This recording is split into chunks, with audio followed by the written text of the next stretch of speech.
know, the African Union is in charge of our peace in our continent. That's the reality. We have conflict, and we know that women are the victims, but they want also to take a positive role as leaders to resolve our conflict. So the chairperson, Madam Dlamini Zuma, decided to appoint a special envoy to make sure that we raise the profile and the voices of those who suffered. So going into the Republic of Central Africa, in Bangui, which I went last week, I just come back from the trip, visiting, you know, the displaced camp, the refugee camps, and looking into the plight of the women, the victims and the children, coming back to the AU and saying something needs to be done.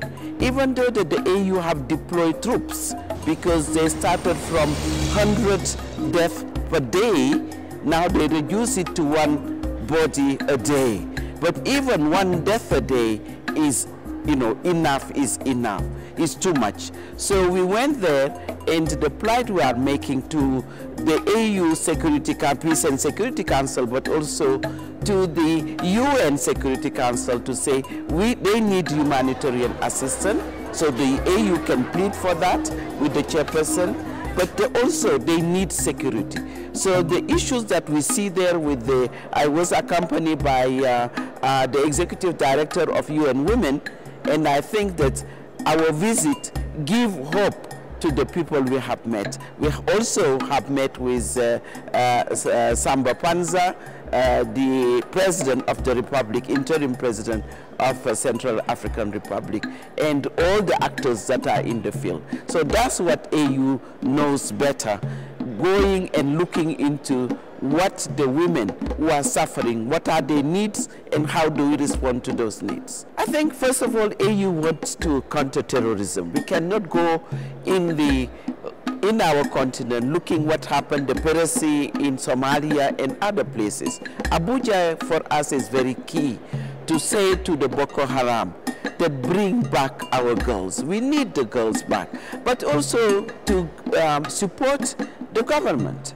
because we know that the Nigerian government have been busy looking for the, you know, and we say that if even the international or the AU can provide all the services, technical services, you know, provide intelligence services, we are capable of doing it. AU have long expertise and experience on looking for rebels. We know where they are.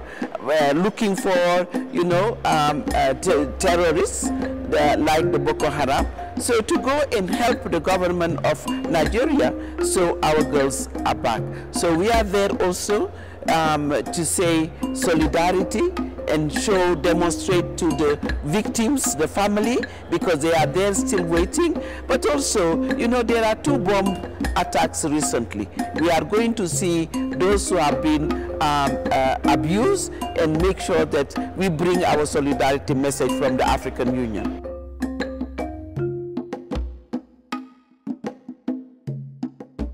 We want to end sexual violence. Either it is in normal setting, but in conflict. I think this is the major thing that we are coming globally, Africa, but Europe and others, to say build partnership and fight against this disease that we are seeing. Rape is a crime against humanity, and we need to fight against that. So building our alliances with the UK government, but with the UN and all the agencies, civil society. But again, what the AU will do, you know, Madam Dlamini Zuma has a great agenda 2063 for the African Union, to say that we have passed 50 years with a lot of conflict in the coming 50 years will be an environment that will be peaceful, but will be for people centered on the people of Africa, a development that will bring the people of Africa in a more prosperous continent. So what we are trying to do is to meet with the young people, the young people, global young people, and get the message, the vision of Africa, the vision of the leader, but the vision of civil society. Myself, I'm coming from civil society background. I'm an activist. I go where conflict are. I bring my solidarity. I bring my message. I also talk to the leaders of Africa to tell them you need to address some of these issues, such as violence against women. No more violence. In London, we will add our voice to the global voices.